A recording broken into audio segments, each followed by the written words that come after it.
It is my pleasure to welcome to the stage the Honorable David Marr, Mayor of the City of Cambridge, and Michael Massimino, who addressed our doctoral candidates yesterday at the hooding ceremony. Mike earned his PhD from MIT in 1992, has had a very distinguished career with NASA, including as an astronaut, and is now on the faculty at Columbia. And I'm privileged to welcome to these exercises our 50th reunion class.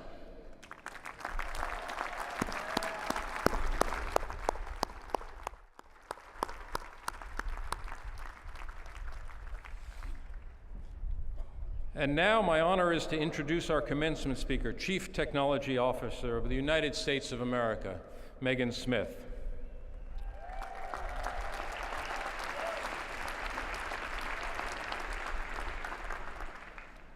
There is the public Megan Smith, former CEO of Planet Out, a leading LGBT online community in the early days of the web, designer of early smartphone technologies at General Magic, working at Google for 11 years as VP of New Business Development, where she led acquisitions of Google Earth and Maps, Women Tech Makers and Solve4X, and on the leadership team at Google X, and also general manager of Google's philanthropic arm, google.org. And now, as Chief Technology Officer of the United States, she serves as Assistant to the President. The CTO team is embedded at the White House Office of Science and Technology, which is led by another MIT alum, Dr. John Holdren, the President's Science Advisor. The CTO's office advises the President and his team on how to harness the power of technology, data, and innovation on behalf of the American people. But we think of Megan as pure MIT, not just because she majored in mechanical engineering,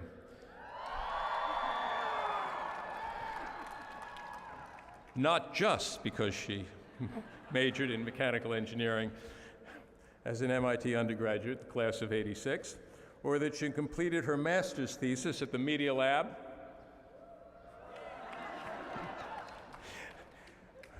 but because she feels the pulse here and has been one of our best ambassadors since graduating. I am told that as a freshman, Megan showed interest in just about everything, and more importantly, that her very thoughtful and effective leadership and team-building abilities caught everybody's attention.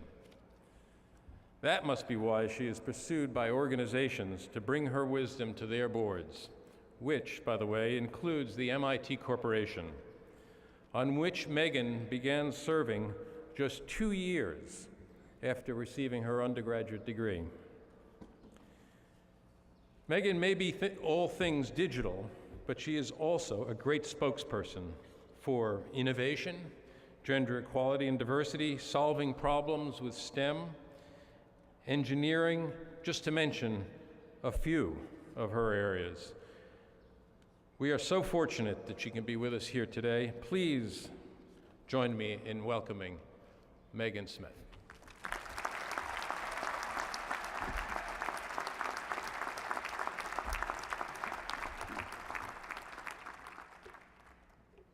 Chairman Millard, President Reif, members of the corporation, our alumni, especially our incredible class of 1965, the wonderful MIT faculty and staff, amazing parents, families, and friends who have supported this wonderful class, and to you, the awesome class of 2015.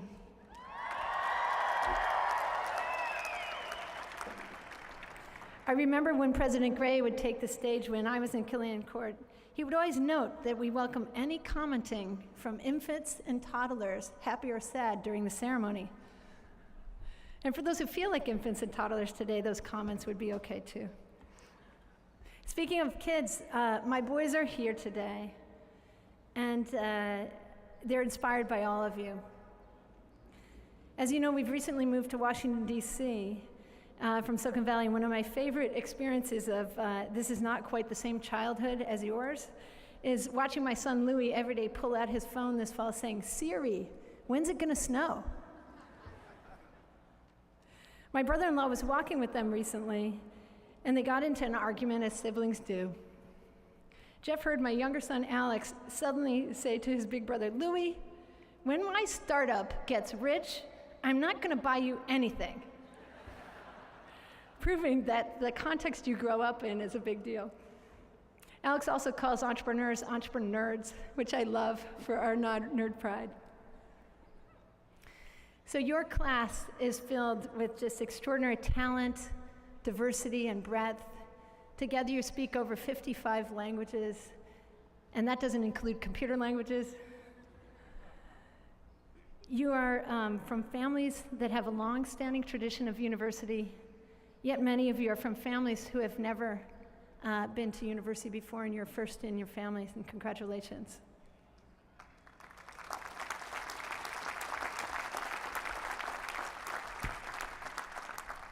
I love history. It really informs a lot of my thinking, and I think that often the old becomes new all the time. There's a Winston Churchill quote that says, "The farther backwards you can look, the farther forwards you will see." And so I want to begin today with our founding, our history, that of William Barton Rogers, the founder of MIT. The ideas of MIT are steeped in deep service. Think of the timing during the American Civil War. The industrial age had, of course, dawned, but it was still young. And Rogers wanted a university that would afford the opportunity for the future of this nation, an institute of technology. The story is our story of mind and hands. Mens et manus is our motto. Of course, for any university, we would think about mind. But what was special was this whole new way of learning with the hands, a teaching laboratory based around and in the lab with lessons. Because we've had the opportunity to learn in this collaborative hands-on environment together, I feel like much of my own history and my future and yours builds on the vast accomplishments, actions, and insights of our alumni, our faculty, our staff, who have invited us into their labs as well as their classrooms in these, the infinite corridors. So today I have some advice for you. Right before I do that, I want to go back in history because it's relevant to the advice. There are many gems as we wander around these campus. We find the Tomb of the Unknown Tool amongst the steam tunnels and the rooftops on the Orange Tour in our first weeks of campus. I want to point out a very simple thing that's in the Infinite Corridor, just down in Building 3. It's a plaque. It's got a timeline of the first few years of MIT that the MIT Library has put together for us. I encourage you to go take a minute and see it. Actually, knowing your class, someone will take a picture and just share it. Building on the teaching lab, you see that Professor Runkle took students to summer exercises in the mining labs in Colorado and Utah. The traditions that you see across that timeline are filled with the foundations of what we are doing today, and I'm going to return to them. I love that the chemical engineering teams do practice school. Yes. Earth and planetary sciences go to the west for adventures. The mechanical engineers, I heard you, had the insights from Professor Woody Flowers with the 2007 class. That's our flagship contest design course that's now spread across the world for learning. My favorite of the spin-offs is First Robotics. I'm sure there's some alumni in the audience today. Yes. Most notable of taking on Professor Runkle's vision of the class in the lab is Margaret McVicker, for whom our top teaching award is named. I was lucky to have her for freshman physics recitation. She was an astonishing teacher. She led the creation of Europe, giving research opportunities to all students access from day one. Yesterday we were in the White House and we were trying to figure out how best to support all freshmen in any university or community college to have research. It's very hard to learn to play baseball by listening to a lecture. That's the same with science and technology. We need to be in the labs. That's what you think about when you see MIT, our strength. We're good at discovery. We build things, we argue things, we achieve things, solutions and collaborations. As Miss Frizzle says in the Magic School Bus, we get messy, we make mistakes. MIT is filled with wonderful research innovations, extraordinary learning, and we thank all those who have invited us. These are all great and critical things, but what I want to touch on today is that's really not the whole story of MIT, mens et manus, mind and hands. Because one of the most important things in our school history is something that's not in the motto. It's heart. What I mean by heart is not just love and kindness. It's wonder and discovery. It's openness. It's inclusivity, creativity, passion, obsession, service.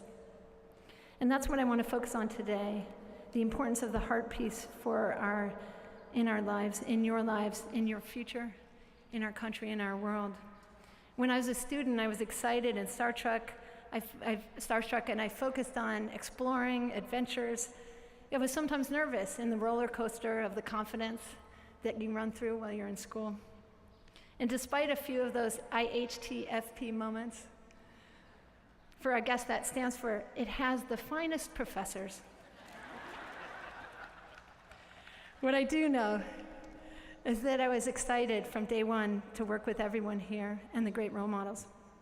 So I have 4 main points for you today that have to do with heart. The first aspect of heart is the importance of teams and teaming up. I was lucky to have Alan Kay, the founding director of Xerox PARC, as an advisor when I was in the media lab as a graduate student. He taught me some really incredible things, my favorite of which is, he said, it's really important to know your strengths and know your weaknesses. In many corporations, they ask you to write those down, and then sometimes people start focusing on how you're gonna make your weaknesses better. Alan had a twist on that. He said, I think you gotta focus on your strengths and team up with people who are really good at the stuff that are your weaknesses. I think it's a key insight, and it's a great way to be in life. In Silicon Valley and around our world, in our media, there's a great focus on founders. My friend Reid Hoffman always talks about the smart generalists who are around the founders and the founding team. Take Steve Jobs, who's amazing, but there's also Joanna Hoffman, a Course 8 physics graduate of MIT, yes, who was the product manager for the Macintosh, and in her intense ability to see and debate with Steve together, they made the Macintosh extraordinary with their colleagues. Last night I ran into James Warden, and my friend Rob Webster is here today from our solar car team with his daughter, Sophie. We were in the first solar car team at MIT, and I want to talk about the teammates we had, not only of each other, but of the incredible staff here in the machine shops that taught us, and shh, don't tell anyone. They used to leave the windows unlocked, and so late at night when they were closed, we were able to build our solar car throughout the night because of their insight, and we were able to finish and race in Australia across that continent in the world's first solar challenge. Thank you to the MIT staff that help us in our labs.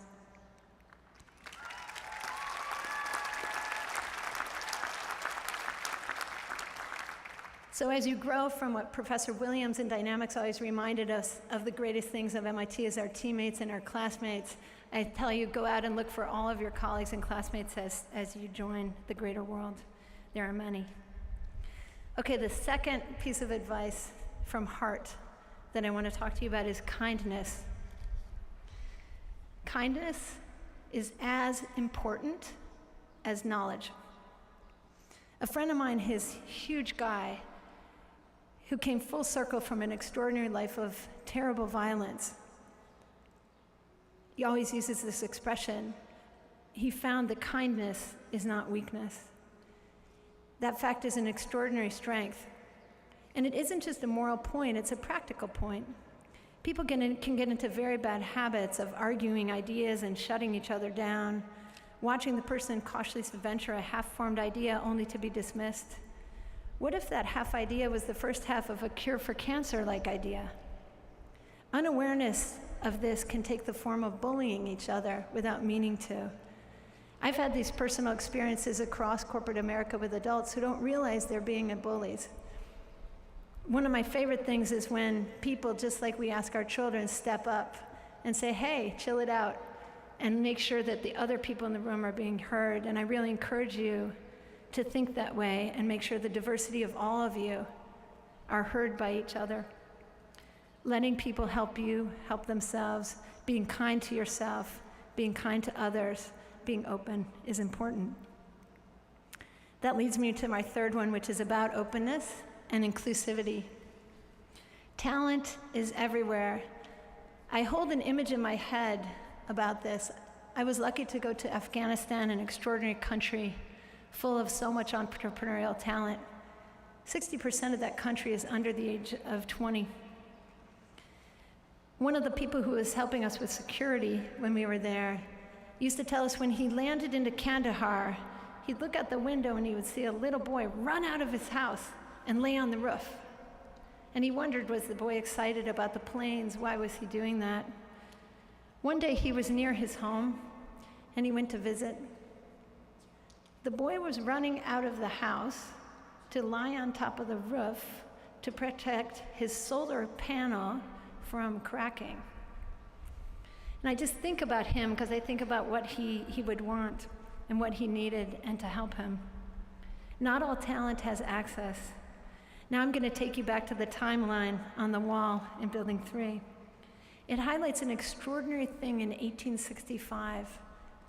On the first year that MIT faculty taught classes to MIT students, they taught for free in the evening at the Lowell Institute. You can fast forward to today, present day, with President Chuck Vest and his pioneering OpenCourseWare to bring all MIT course materials for free on the web, President Reif and President Hochfeld's work to teach online with edX and MITx.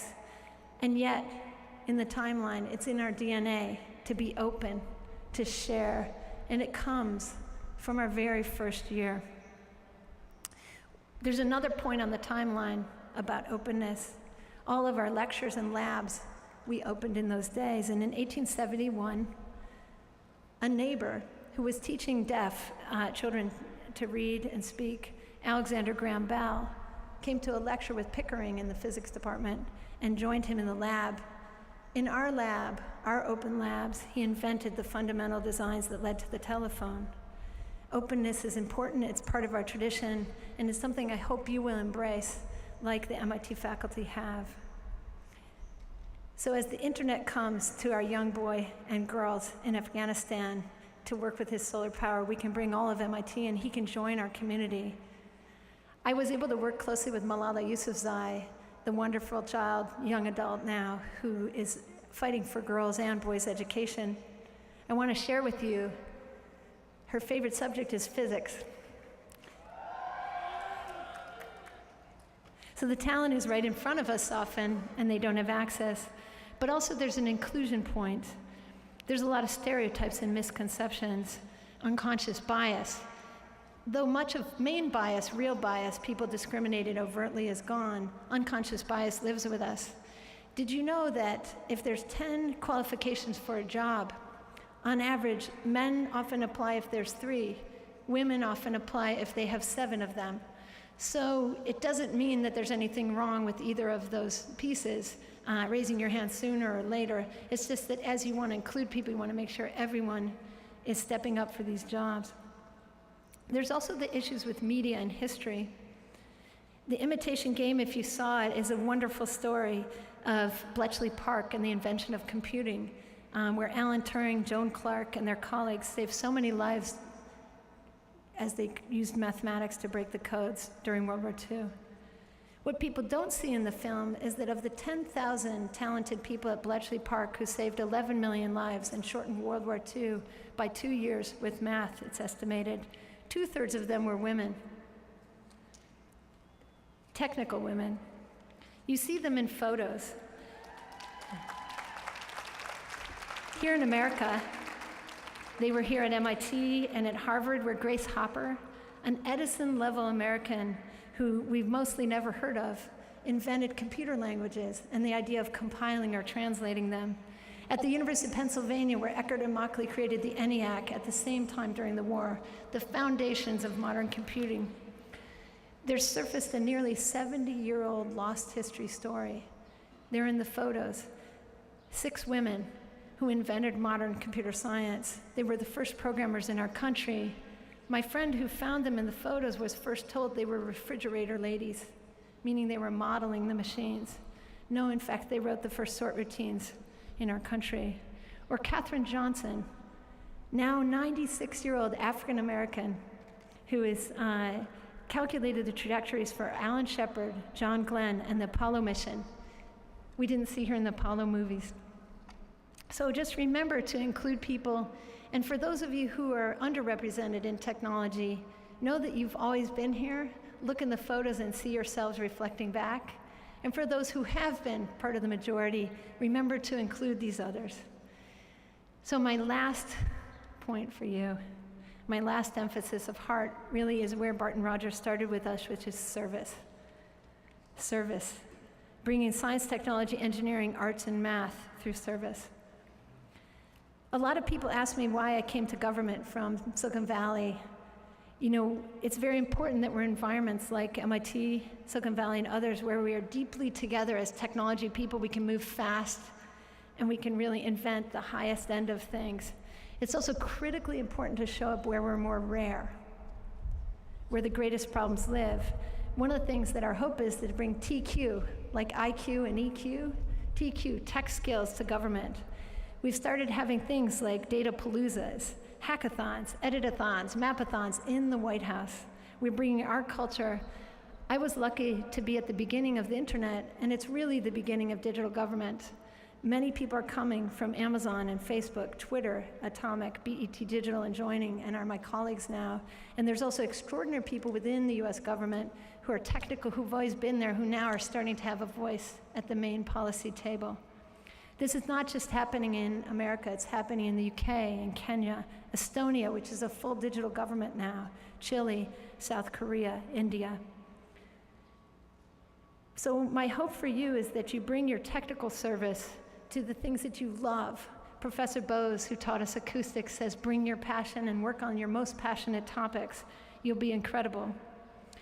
This September, the United Nations will meet, and they will ratify the next 15-year goals, the Sustainable Development Goals. I think that many of the people in this court here today, graduating today, will bring ideas to those 17 goals that are being set for our world. And if you bring not only your ideas, but also your networks of the technical people that are out here, I think we'll solve many of these issues faster than 15 years.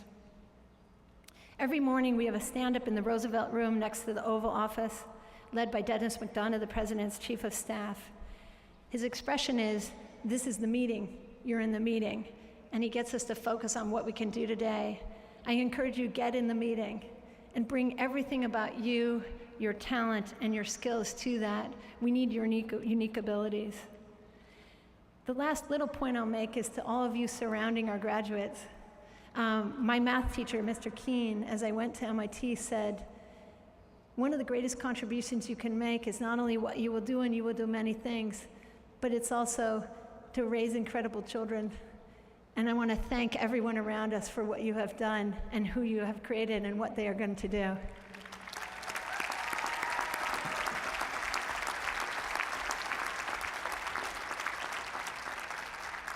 You are breathtaking, class of 2015. Go celebrate, and then take everything you know, take your whole selves, team up, remember kindness, be inclusive, be open, make history in the infinite ways that your heart takes you. Thank you.